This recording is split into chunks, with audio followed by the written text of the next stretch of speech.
The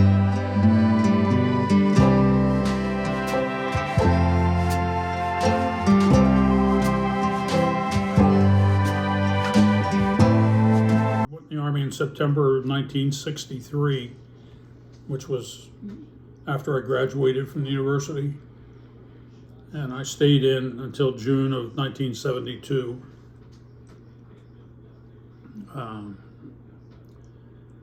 There are several here that are what some of us called I was there medals. You just got them for the tour of duty that you had had. For example, there's a Korean Defense Service Medal. And that was for the 13 months I spent in Korea. There's a Vietnam Campaign Medal. There's an Vietnam Service Medal with 4 stars, meaning they were called battle stars. They were a number of main events, main battles that took place during the time you were there. So from left to right on the top? Left to right on top, first one is the Bronze Star, which officers got for serving in Vietnam, unless you screwed up. And that was kind of for meritorious service, I think, is probably what the certificate reads. The second one is the Air Medal, and I actually have 5 of those. So you got the medal, which counts as 1, and then the number 4 is on there. And each one represented 100 hours of flying in Vietnam, in my case in helicopters. Across the first Capt patch is the Army Commendation Medal, the green and white. And there's 2, there's a 1 star, which just means a second award, and there's a V, meaning that one of them was for valor, and that was in Vietnam in the Al Shaw Valley for one of the episodes I had there. You want to tell us about that? The Al Shaw Valley, if you read the history of the 1st Cav and the 101st Airborne, we went in together into the Al Shaw, and over 30 helicopters were shot down that first day. In my case, my unit had just put people on the ground when the general called off the operation for the day, and no more helicopters landed. This was up on top of one of the mountains along the Al Shaw Valley. So we all pulled back to our camp, but I had men on top of that mountain, and so did other units. And so I went to friends at the air artillery, the helicopters, gunships, told them what I had. I had men out there. I didn't know if they had anything to eat, and I wanted to fly out and deliver some stuff to them. This wasn't necessarily authorized, but my friend, who was a pilot, said, yeah, we'll go. So he got his crew, and we jumped on a helicopter with what they called sundry packs and sea rations for food, and the sundry packs had everything from cigarettes in it to candy. And we flew out to the Al Shaw, and it turns out we weren't the only ones. Other units were doing the same thing. We got out there, and there was a line of helicopters waiting to go into that top of that mountain to drop things off for their people. And so everybody took some fire from the ground as they went in. And I think the pilot and his co-pilot probably got distinguished flying crosses or something for making that particular mission. I got the Army Commendation Medal for valor. And then 2 awards that are allowed to be worn were from the Vietnamese government. And it's interesting that one, they look exactly alike. One has a star on it and the other one has a wreath across it. And that's on the second row? That's on the second row, yeah, toward the right.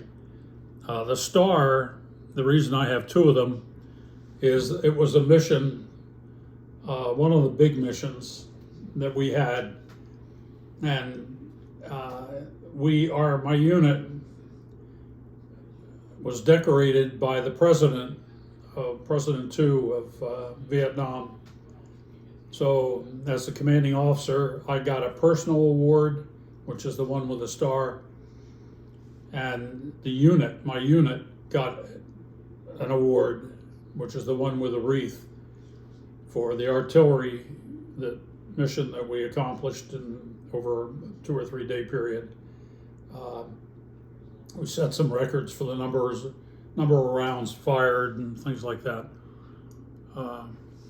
So one you wore on the right, the personal you wore on the left. And the one that's missing, and it's one that I might be most proud of, but it's not authorized by the U.S. government, was from my tour in Germany. And I was assigned to a German artillery regiment as an advisor to them, and I had a detachment there, 3 officers, 30 enlisted men.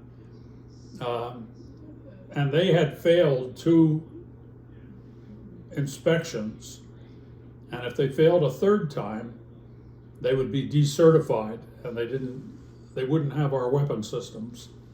And that would have cost that colonel his career.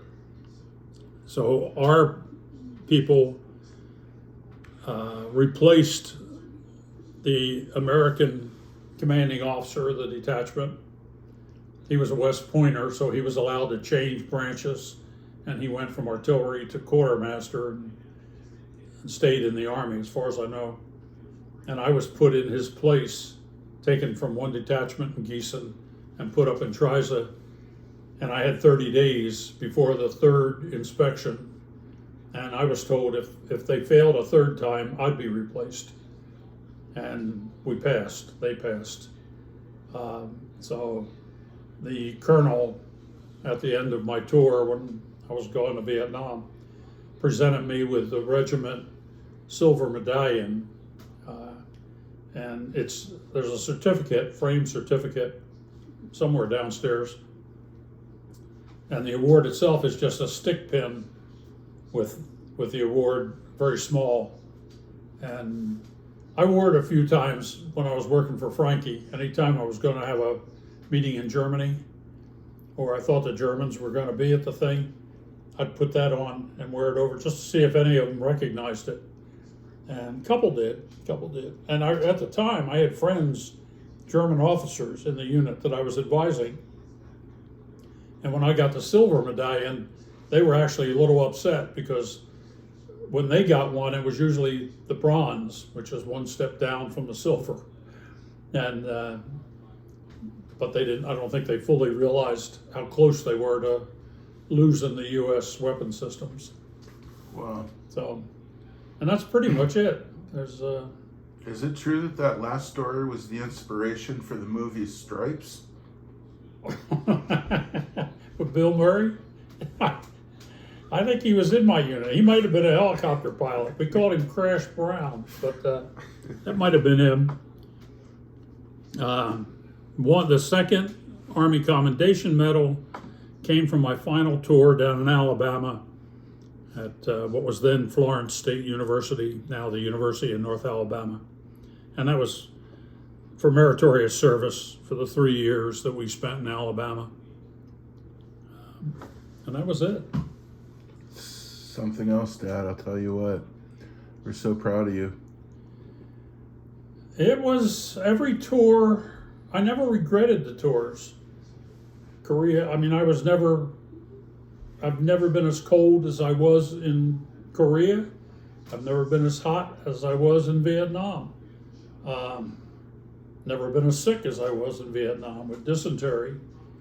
And they wanted to ship me to Japan, but I had just taken over the unit. And you don't do that. So we did. You get, for dysentery, as I understand it, if there's any nurses watching, you get shots of gamma globulin, and it's based on body weight. So the syringe that they pulled out looked like something from an Abbott and Costello movie. I mean, this was, and I knew where it was going, but apparently it works. We had a lot of guys with dysentery. We had what was called rubber blivets, and this was so helicopters could deliver water or fuel, and they delivered them in this tough rubber balls, and they could drop it and it would bounce. But we think what happened was they put water in one of the rubber blivets that had been used for fuel.